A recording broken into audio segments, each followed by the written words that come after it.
How does a smaller and unknown company hold up to one of the biggest names in e-bikes? This is the Oraimo Scrambler 100, and most of you will recognize this. This is the Lectric XP Lite.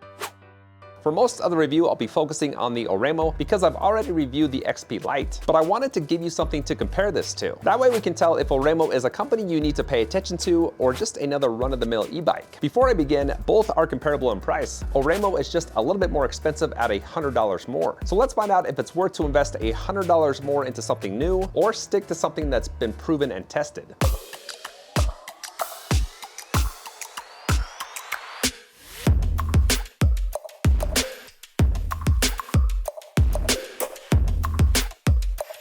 First thing I want to talk about is power. Lectric has a smaller motor at 300 watts, where Oraimo has a huge 750 watts. You'd think that would translate to a faster speed, but it doesn't. Both top out at 20 miles per hour.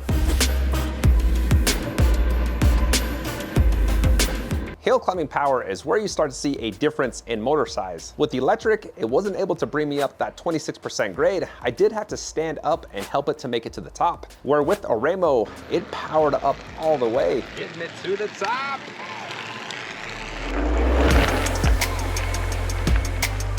Now I want to talk about acceleration because we know there's a big difference in motor size, but you got to account for the weight. Lectric comes in at 46 pounds, making it the lighter of the two. Oraimo is almost 20 pounds heavier at 64 pounds, but even with the heavier frame, it was still able to pull ahead of Lectric after about 20 feet.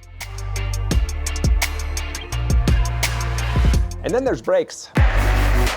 Both have your standard disc, and they pretty much have the exact same stopping power. I've never seen two brands come that close. Last test is range test, and like the brake test, it was neck and neck. My app recorded 13.74 miles for Lectric and 13.55 miles for Oraimo. I did have 600 feet more in elevation gain with Lectric, but still pretty dang close. Now both companies do advertise a 35-mile range, so if you are a lighter rider than me, I weigh 190 pounds, that's what you can expect.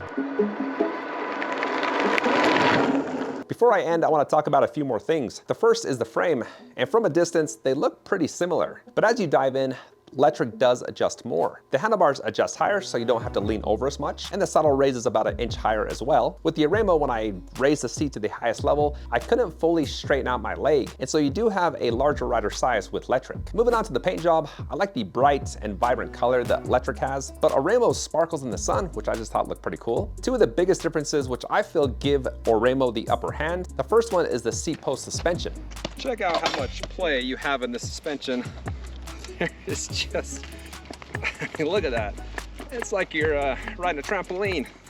Oh, man. And then the 7-speed shifter compared to the single speed with the Lectric. I just prefer to have more gears. The last few differences are the larger tires that you have with the Oraimo, and I like that because you just have more surface area hitting the ground, which adds to stability and balance. Now most of you are probably wondering about customer service, which can be a huge deal breaker if it is poor service. Now Lectric is known for their excellent customer service, and it looks like these guys are on the ball in that department as well. They have a live chat, 2 customer service emails, a phone number, and you can send a message directly. So I think they've got that area covered. So what do you guys think? Is $100 worth it? Let me know what you think in the comments. As always, thanks for watching and take care.